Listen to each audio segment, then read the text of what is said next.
बहुत समय पहले एक सुंदर गांव में एक आलसी गधा रहता था जिसका नाम था मटरू।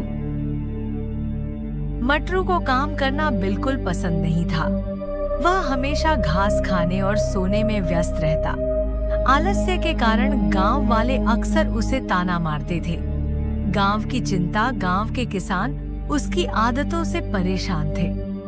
जब भी कोई काम होता, मटरू हमेशा भाग जाता।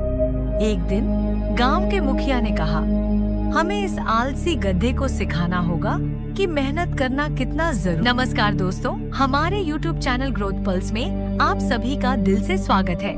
मेरा आपसे निवेदन है, कहानी के अंत तक हमारे साथ बने रहे और चैनल को सब्सक्राइब कीजिए, लाइक शेयर जरूर करें। तो चलिए शुरू करते हैं। जरूरी है। मुखिया ने गांव के सबसे ज्ञानी व्यक्ति स्वामी जी से सलाह ली। स्वामी जी ने कहा, मैं इसे समझाने की कोशिश करूंगा। उन्होंने मटरू को बुलाया। स्वामी जी का उपदेश। स्वामी जी ने मटरू से कहा, मटरू, तुम्हें पता है आलस्य तुम्हें कहीं नहीं ले जाएगा। मटरू ने हंसते हुए कहा, मैं आराम करना पसंद करता हूँ। मेहनत करने से क्या फायदा? स्वामी जी ने उसे समझाने की कोशिश की। अगर तुम मेहनत नहीं करोगे तो तुम्हें अच्छे खाने का भी मौका नहीं मिलेगा। लेकिन मटरू ने उनकी बातों को नजरअंदाज कर दिया। चुनौती का समय। कुछ दिन बाद गांव में एक बड़ा मेला लगने वाला था।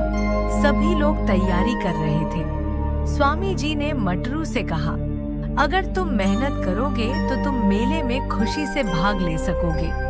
मटरू ने सोचा, शायद यह सही है।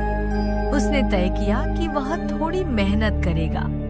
उसने खेतों में काम करने का मन बनाया। मेहनत की शुरुआत मटरू ने रोज थोड़ी थोड़ी मेहनत करना शुरू किया। उसने खेत में काम करना सीखा और धीरे धीरे उसे मजा आने लगा। वह गाजर और सब्जियां उगाने लगा। पहले तो उसे बहुत मेहनत करनी पड़ी, लेकिन धीरे धीरे वह इसमें माहिर हो गया।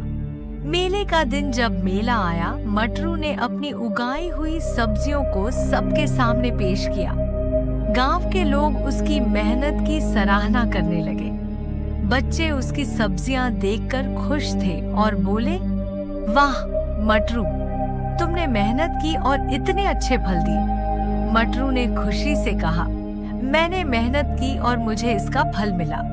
उसे अपने काम पर गर्व महसूस हुआ। नई पहचान। स्वामी जी ने कहा, देखो, मेहनत का फल मीठा होता है, आलस्य से केवल दुख ही मिलता है। मटरू अब समझ गया था कि मेहनत का क्या महत्व है। उसने आलस्य को छोड़कर एक नया जीवन जीने का संकल्प लिया। गांव के लोग अब मटरू को नई दृष्टि से देखने लगे। वह अब केवल एक आलसी गधा नहीं था, बल्कि मेहनती और प्रेरणादायक गधा बन गया था। शिक्षा। इस कहानी से हमें यह सीख मिलती है कि मेहनत करने से ही सफलता मिलती है। मटरू की कहानी हमें यह सिखाती है कि अगर हम मेहनत करें तो हम अपने सपनों को साकार कर सकते हैं। इस तरह आलसी गधे की यह कहानी हमें प्रेरित करती है कि मेहनत का फल मीठा होता है। मटरू ने आलस्य को छोड़कर अपने जीवन में सकारात्मक बदलाव लाया और गांव के बच्चों के लिए एक प्रेरणा बन गया। अंत। इस प्रकार मटरू ने अपनी मेहनत से सभी का दिल जीत लिया और गांव में एक नई पहचान बनाई। अब वह सबके लिए प्रेरणा था और उसकी कहानी हर किसी को मेहनत करने के लिए प्रेरित करती रही।